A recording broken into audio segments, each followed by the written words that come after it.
that why should the CEO get 1500% if that is a figure that is correct, and Yes, sir. 45% for a non-CEO if that is correct. Yes, sir. Assuming it is, I'm sure it's a demand and supply.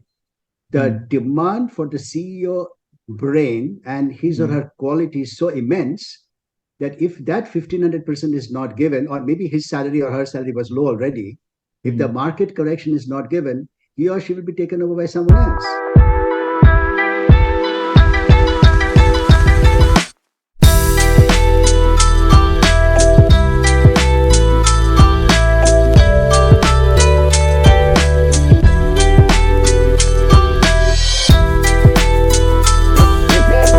Hello, dosto.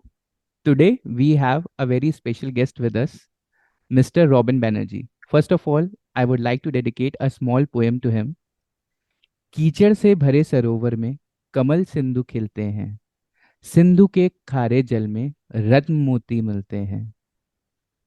अपनी हताशाओं से निराश मत हो, अपनी हताशाओं से निराश मत हो, महापुरुष सदा अभावों में मिलते हैं, अभावों में मिलते हैं।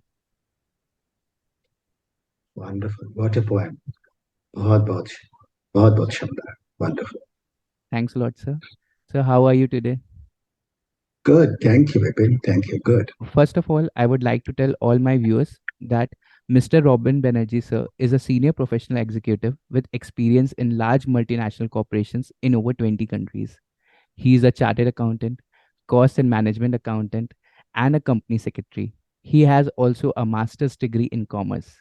He is currently the president and CEO of Caprihans India Limited.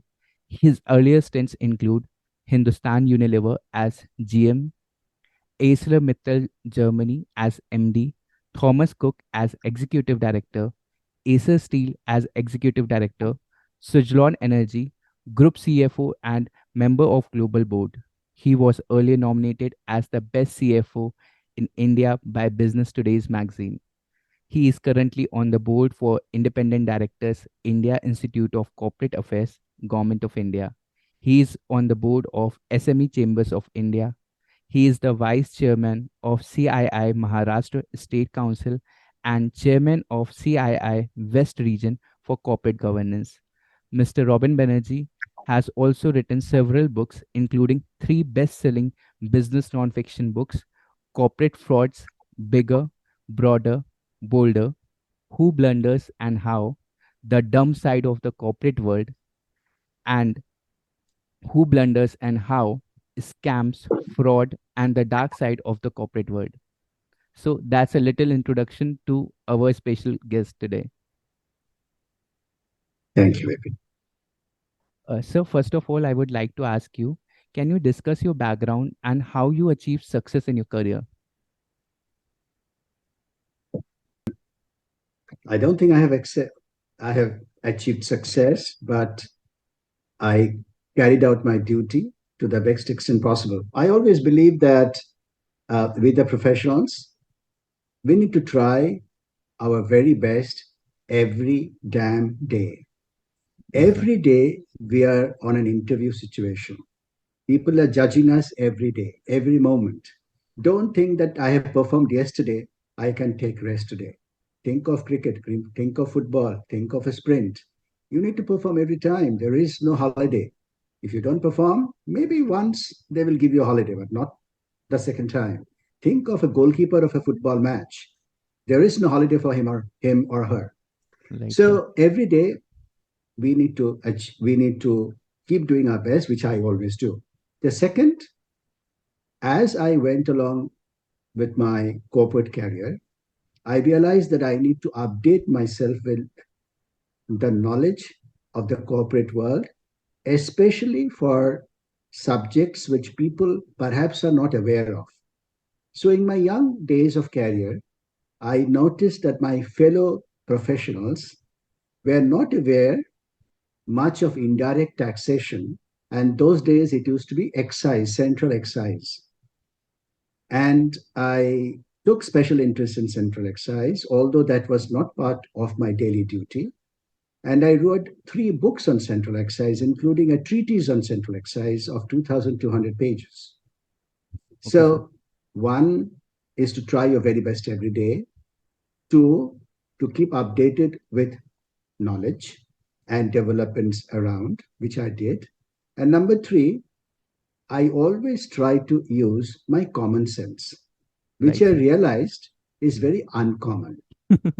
Right, sir. So these are the three things I try to do even today, and I did it yesterday, and I will do it tomorrow. Yes, sir. That was a great answer. I would also like to mention that you were from a very humble background and yet you achieved each and every milestone that is possible. So, can you tell us about that a little bit, sir? It's always difficult to speak about the background because Yes, sir. um, I belong to a very poor family. So there were days where there was lunch, but perhaps no dinner, or if there was dinner, there was no lunch, no books, no clothes, no Mm, appropriate clothes to wear, no sporting shoes. Of course, there was a shoe to wear to the school, mm, and there was basically lack of facilities. right, sir. So after my schooling and while I was doing my college, I started my CA studies, cost accounting and company secretary. Problem was there were no books. And therefore, I had good Samaritans in my life, my friends, who allowed me access to their books. So, as I said, I keep trying every day, used my common sense, and try to garner knowledge all around. And yes, it worked. So, yes, it was difficult days in the past, but well, I suppose difficult days life makes one tougher. In Right, sir. fact, there is a saying goes, tough times do not last, but tough people do. Exactly, sir. Sir as I also mention in my poem that जब आपके पास अभाव होते हैं तभी उसमें से कमल खिलते हैं और महापुरुष बनते हैं. So coming to my next question, can you provide an overview of the career path and time frame for becoming a CEO or CFO of a listed company for a newly qualified chartered accountant?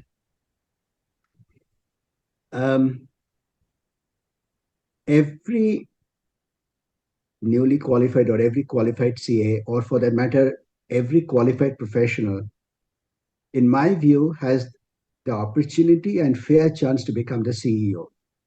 Okay, sir. Now, your question, Vipin, was on chartered accountants. Yes, sir. I have noticed that many CAs wants to become a specialist. They want to stick with taxation. They want to stick with internal audit. They want to stick with accounting.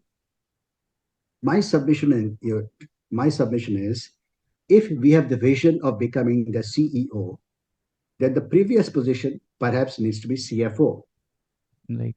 No company will ever make anyone a CFO if he's a specialist. That means Right. a tax specialist or internal audit specialist. We necessarily need to become a generalist. Therefore, as much as is possible, keep changing the function of work every 3 to 4 years. You may Okay, start sir. with internal audit, move to taxation, then get into treasury, purchasing, insurance, and so on and so forth. Life may not work out that way. I was lucky because I joined a company called Hindustan Unilever, and they had a plan, or they had not purpose, but the career path they had for new entrants joining was every 3 years or 4 years a new job. Of course, if he or she is good. Yes, sir. So my submission to all of you is that your first target should be to garner as many functional experience as possible and avoid becoming or being branded as a specialist. Two, your next target is to become a CFO. And necessarily, my advice to all of you is the CFO usually has the best chance of becoming the CEO. Should you follow this route with a conscientiousness, I think success should come. Okay, sir. That was a really great answer. So, how do market corrections impact newly listed startup companies like Paytm, Zomato, etc.? And what are the challenges that CEO and CFO face from the investor side regarding this? Uh, Whether it's a startup or any company, market correction or market value of shares really doesn't affect a company. The share price may go up, share price may come in. How does it affect a company? Right, sir. A company has to keep trying its best to add to its shareholder value, although it should be stakeholder value. But because you are talking about market corrections, I presume you are talking about companies like Zomato, Paytm, Nykas of the world, Right. where share prices have come down from their IPO prices between 50 and 70%, in one or two cases, even more than 90%. Yes, sir. So, as a CEO or CFO or CMO or CTO, my advice to all of them is keep trying your best. There were some vision or strategies or targets which you people had. Keep at it. Communicate as much as possible to the stakeholders that what is it that things are getting difficult, and in what is it that you are trying new, Hmm. and hopefully markets will look at that you are doing your best, and the share prices will get corrected. Most important, two most important advice I have for the head honchos of these organizations which have lost a lot of market value are two, excellent, exactly two. One, stick to what customer wants. Very important. Hmm. Many a times we feel that we know what the customer wants, but you will be surprised that we don't know what the customer wants. So the gap between the deliverables and what the customer is looking for could be different. Get that corrected. Number two, ethics and corporate governance. Do not be Hmm. short sighted. Do not cheat. Chances are that in the medium and long term, people would realize that you are honest customer service player. Valuations will automatically get corrected. Right, sir. So that was a really great insight for the all the founders and CEOs who wish to list their companies one day or who have already listed their companies on the share market. So coming to my next question, as per a report by Business Today, there has been a 45% hike in the salaries of freshers, while for the CEOs, the hike has been 1500%. So what could be the reason behind that? When you say of salary, it's a price of a product, the price of a service of an individual or a group of individuals. Price is determined by demand and supply. Hmm. If the supply is constrained and demand is more, price goes up. And that's what has happened in a salary. Hmm. Now, I presume you are saying that why should the CEO get 1500% if that is a figure that is correct, and Yes, sir. 45% for a non CEO if that is correct? Yes, sir. Assuming it is, I'm sure it's a demand and supply. The Hmm. demand for the CEO brain and his or Hmm. her quality is so immense that if that 1500% is not given, or maybe his salary or her salary was low already, if the Hmm. market correction is not given, he or she will be taken over by someone else. Right, sir. Whereas the person junior down the line, there is adequate supply, not adequate demand. 50%, in fact, 45% is a great Hmm. increase, I must tell you. More than 10 to 12% increase is a great increase in the current market. Obviously, is because demand supply gap. So, hard work, for instance, the person who is breaking stone on the road, maybe Hmm. getting only 1,000 or 2,000, 10,000 rupees salary or wages, but the person who is sitting above him in a room may be getting 1 crore salary. Just because the person who is on the road breaking stones, working more hard, doesn't mean he or she gets more salary. So, salary is always a payment for ability, Right, payment sir. for the brain and the mind, payment for understanding what customer wants, and payment for also being continuing with good governance practices, which many people or most people are not able to do. So, to my mind, it's all a question of demand and supply. And in my view, in the example which you gave, I'm sure the demand for the CEO is so much more, the company had to necessarily give him or her a 1500% increase to retain him. Right, sir. So I guess most of the freshers are now feeling satisfied with the whatever percentage of increment or bonus they are getting because they have to improve their skills. Then only they will get paid more. Coming to my next question, uh, sir, in your opinion, which industry segment has the potential to be the next game changer in the future? I presume your question is particular to the Indian viewers. So Yes, I'll sir. take the Indian viewers first. because the world as a whole is currently going through so-called recessionary trend, Yes, sir. essentially because of the war which is going on, which is very unfortunate and uncalled for war. But India seems to be an island. India is in the threshold of a huge growth opportunity. And whenever a country grows, which is what the India is showing the moment of growth, necessarily infrastructure expenditures will be huge. Yes. Government is going to spend more than ₹1 trillion in the next 3 days in bolstering up the economy and the infrastructure, bolstering the infrastructure. If the infrastructure does well, banking system should also correspondingly do well, because most of the banks have now been cleaned up, the balance sheets have been cleaned up. So that would extremely do well. New technology is coming by hordes, and therefore a technology which is good for the customer, makes life simpler for the customer. Those technology, not Tom, Dick, and Harry technology which is customer focused and wants to do good for the customer, again would do well. To my mind, infrastructure, banking sector, and customer relevant technology would do very well, at least for the next 1 to 3 years. Right, sir. So that was a very linked information that you have given, that one industry segment will lead to the benefit of other industry segment, and in that way, it will benefit the whole nation at large, I guess. So, why is there not yet a globally renowned Big Four or investment banking company of Indian origin?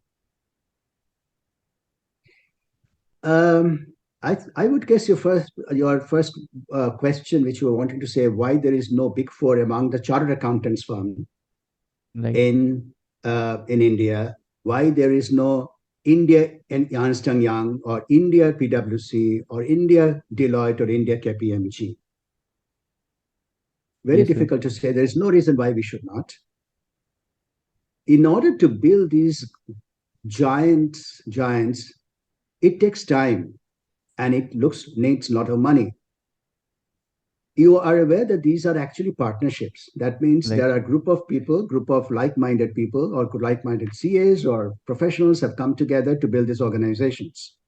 India does have fairly good mid-sector firms which have 12, 15 to 20 partners with varied experience profiles. What they need to do is to invest in technology, because ultimately you are as good as your customer wants various facilities, various service. My submission to these firms, in fact Indian firms, are please try to provide 360-degree solution to customer.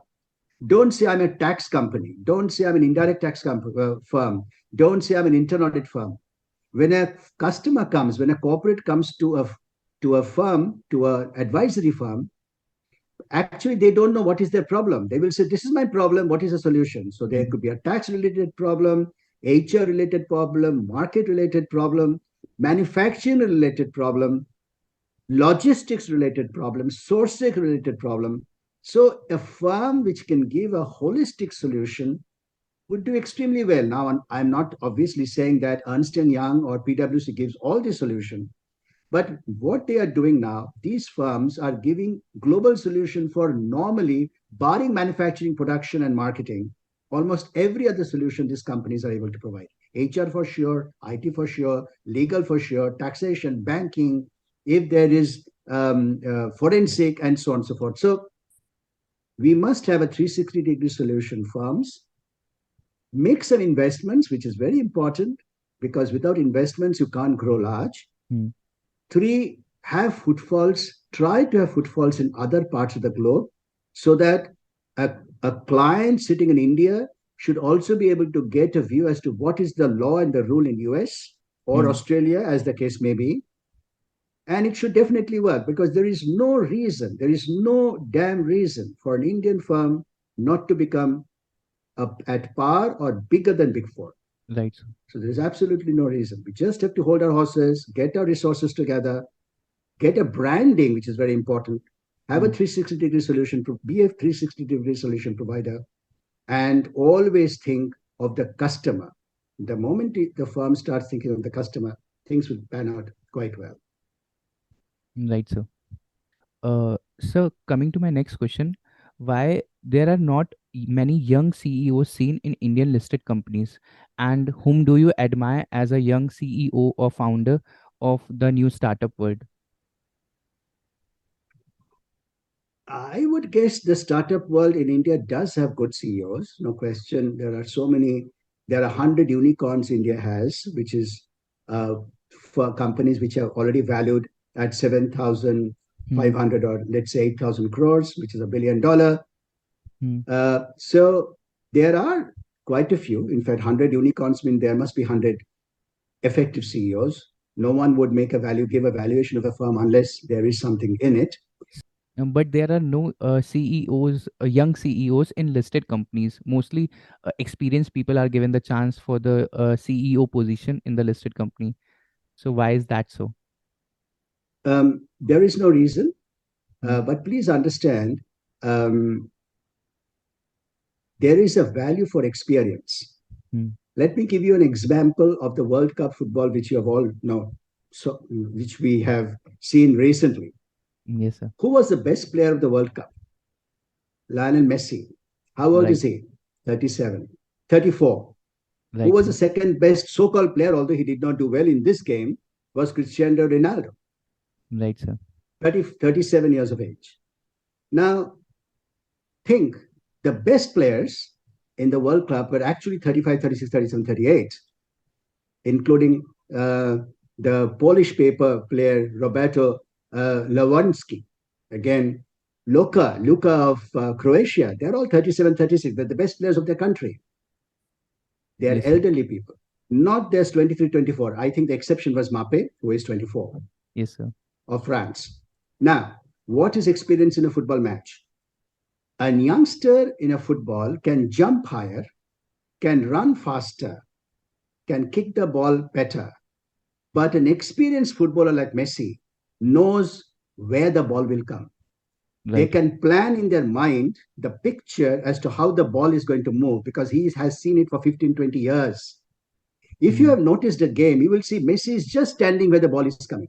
He Right. doesn't run. He's in front of the ball, all the in front of the goal post. Same as Ronaldo. He hovers around the goal post, and the ball comes to him. Right. Now others can't manage. That's Hmm. experience. Hmm. Therefore, while youngsters like you are very intelligent, hardworking, have that energy and the drive, but what is also required to know that if there is a difficulty, what should I do? Because that's not taught. And that's not taught in a business school or in the CA examination. It Hmm. comes through experience. So to hand over the reins of a company where you have to think what to do next, experience matters. And therefore, I guess most organizations do prefer an experienced CEO as Hmm. opposed to a young one. So Right, that sir. I presume is the reason why things have panned out the way you have. You have also asked which CEO or startup CEO admire. I feel the startup CEO whom we should all look for, and I have always looked for, is Jack Ma, Okay. the Chinese Uh, CEO Alibaba. who has created Alibaba. Right, Although sir. now the Chinese government is after him and he's Hmm. currently staying in Japan away from China. But if you Hmm. look at what he has created, why do you think Alibaba, or for the matter, Jack Ma, has been, let's say, taken adversely by the government, local government? It's because he created a parallel government. He Right. created a parallel system by which the economy can be run, be Hmm. it money, be it e-commerce, be it anything else. So he has such a fantastic brain, and he was a school teacher, by the way. He was an Hmm. English teacher, an English Hmm. teacher who figured out that the e-commerce world or the banking payment system world is very dreary, Hmm. not customer focused, and he changed everything. Hmm. Fortunately, because he speaks English, many of Hmm. his videos, you people will be able to gather as to what his thinking is or thinking has been so far.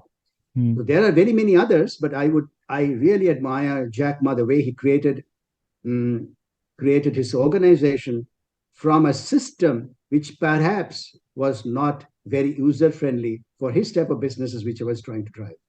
So that's what I think you should have a look at Jack Ma for sure. Okay, so for sure, I'm going to look for his videos and admire his thinking much more than now. Uh, so why do businesses fail to scale up?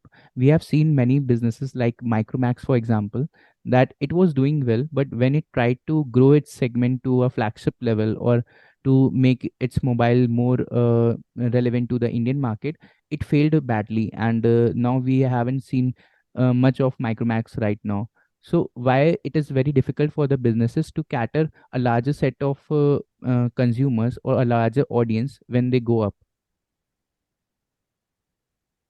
Think of Micromax. Hmm. What was their business model? It was a mobile company Hmm. importing mobile sets from China, Hmm. stamping it Micromax and selling it. Right. What value we were adding to the customer? Hmm. Customer was not looking for a company like that. Hmm. That is how Micromax, that was their business model, more or less. Hmm. In order to succeed in a business, especially for a startup, you need three things. One, an idea, a great idea. Two, you need money, Right. funding. And three, you need people. Hmm. You can't do it yourself. Right. Unless you have an idea which is operational and you had adequate funding, which means you can incur some losses so that you can make the market or can capture the market. And three, have good people around you, it wouldn't work. You could be the most intelligent person on earth, but if you Hmm. don't people who does not help you or you are not able to motivate others, things will not work. Hmm. Micromax actually suffered from the idea. Their idea was very poor. They were fairly funded, and I think they had okay people. But what Hmm. they lacked is they did not have a good idea. So that's where they failed. Okay, sir. So one more question comes to my mind that how much debt is a good debt? As debt is institutional part of any business, so how much debt a business should take? You mean loan, DEBT debt? Right. Um, Debt actually is a death trap. Debt can be really, really bad. Hmm. Um, Debt is a um, two-way sword. If you, it has a good side and a bad side. Hmm. The good side is if you don't have debt, if you don't have money, how do you run a business? But the bad side is too much of it is where the problem lies. Okay, sir. Many companies have taken so much of debt that they have not been their cash flows were not enough to fulfill their interest and principal payment obligations. Because you're an accountant, and many of the viewers perhaps are accountants, 1:2 ratio is a debt, as we all know. For every $1 of equity, $2 of debt is fine. Hmm. Even $3 is okay. In my view, moment it surpasses $3.5 to one equity, the Hmm. problem start arising. Hmm. The common method of looking at debt from the banking perspective is EBIT or EBITDA, how Right. much profit you are doing, cash flow. So the cash flow every year must be at least 1.5 times the interest plus principal obligations. Why 1.5 times at least? But if something goes wrong, zero point 0.5 goes down, you are still able to pay the principal and interest. Hmm. As long as the company or the business is able to service the interest and principal through their cash flows, the debt is fine. But many a times, many entrepreneurs are so optimistic, thinking that once I get some more debt, my business will increase without knowing how the business will increase. And that's where the problem lies. Debt is good. Without debt, most companies would not have been where they are today.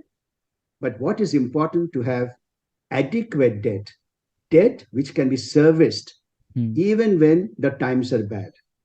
So, three times the EBITDA multiple means interest. EBITDA should be three times that of principal and interest liability. And debt to equity should also be three times and not more. If this is, there is no hard and fast rule, but this Hmm. perhaps in my experience have been able to stand the test of time. Okay, sir. Sir, I would like to ask you a fun question. For example, if you have a 100 rupee note, how would you invest it? We have different multiple options of investments right now. So, how a CFO would see that how he should invest his 100 rupee notes in various segments? I presume you are talking this 100 rupees my personal saving, Yeah, right, means sir. I have spent I have made my expenses, and this is 100 rupees I have. So a Hmm. typical Indian housewife, I would say, or Indian householder, I would say invest 60%, that means 60 rupees is in equity. Hmm. My submission is mutual fund equity and through SIP. That means systematic investment plan. Invest every month, chota chota karke, Hmm. so that you cannot time the market. Market can go up, market can go down. So Hmm. 60 rupees on that, 60%. I would suggest about 15 rupees on debt, because debt is something Hmm. sometimes does give 7, 8, 9% return. So debt Hmm. is a good investment to de-risk yourself. So that takes about 75. I would say take about 10 to 15 and an Hmm. insurance product, which would Hmm. be both health and life. Hmm. So 60 plus 15, 75, that is debt, 68 equity, 15 debt, 75, 75 plus 15 in insurance products, that is 90. Keep 5 rupees away for as cash contingency, Hmm. and make and use the balance 5 for speculative investment, including gold. Okay. I wouldn't suggest cryptocurrency Hmm. because that is not a currency. Right. And gold or like products, for instance, you may like to invest somewhere a land, you feel that that land price might go up, or and spot investment is coming somewhere, or a gold investment is coming somewhere. So 5 rupees for I wouldn't say speculative, but investments where you don't mind, and even if you make a loss, it's okay with you. So that I would say is your 100 rupees investment which I would make. Majority equity, because I am in India and I Hmm. see that next decade belongs to India. Hmm. Equity majority investment is what I recommend. Okay, sir. So, as in one of the series, it is said, India का भाव बढ़ने वाला है. So, one should invest in equity. Okay. So, I would like to ask you a tough question now that we have seen that so many delivery companies are guaranteeing 10 minutes delivery. And as you have also mentioned in your books also, that work ethics, corporate governance is very important. So, do you feel that 10 minutes delivery is safe for the delivery boy as a work environment of an employer? Um, when you are talking about 10-minute delivery, I think slowly the 10 minutes has become 15, 15 has become 20, 20 has become now 30 minutes. Yes, sir. Slowly they have realized that 10 or 15 minutes doesn't really work. And Mm. not too many customers are there who are always wanting to order in 10 minutes. Mm. So I presume this 10 has now become a little longer. That's Mm. one. Number two, this 15 minutes, 10 minutes, 15 minutes, 30 minutes is not requiring the delivery boy to take risk while driving a motorcycle.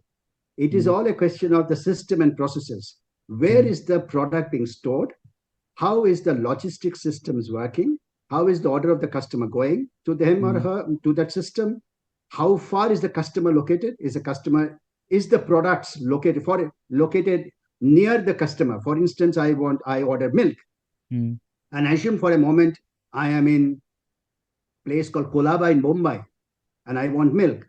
So the system will locate where is milk available Mm. uh, near to Kolaba in Mumbai, Mm. and that so-called warehouse or shop will get the notice that please deliver within 10 minutes milk. Now milk is already there close by. Mm. There will be a scooter wala who will go and deliver the milk. Mm. I think this business model does not add risk to the person who is driving, because it is technology driven and there is adequate time for him or her to drive. However, however, I feel this business model is defective. Right, sir. In the in I know I'm speaking in an area where perhaps I don't have expertise, but Mm. as a consumer, I'm thinking as a consumer. How often do I need material which mm, needs to be delivered in 15 minutes? I don't. A mm, housewife normally plans her mm, requirement one day in advance. And mm, housewife knows what is it that she requires the next day morning. She mm, doesn't require that. She doesn't want to make a phone call at 10:30 p.m. in the night asking for the goods to be delivered at 11 p.m. in the night. mm, I don't think there are too many housewives on that. mm. And that is what is also being proven, that this business model perhaps was thought through by some people who thought that maybe 15 minutes, 20 minutes, if I start deliver, things will start doing well. This is not a long sustainable business model. In any way, I don't think the business enhances the risk of the carriers, which is a person who is carrying the goods from the shop or from the warehouse to the customer. Okay, sir. Sir, thanks a lot. First of all, I would like to tell all my friends that they should read your books for from the bottom of their hearts, because it gives a great insight about what the corporate world is, what the mistakes people do in the corporate worlds, how many types of scams are going on in the corporate worlds, and they should really look after all those things in their professional lives. And the next thing is that seeing you, a person who has managed through all the hardship and all the problems, and yet he is successful and has led a good executive life. I would like to encourage all my friends to think you as an inspiration and work hard for their goals. And so, last but not the least, thanks a lot for agreeing to do the podcast with me and sharing so much insights with the students and all the viewers. So, thanks a lot. Thank you. And thank you, everybody.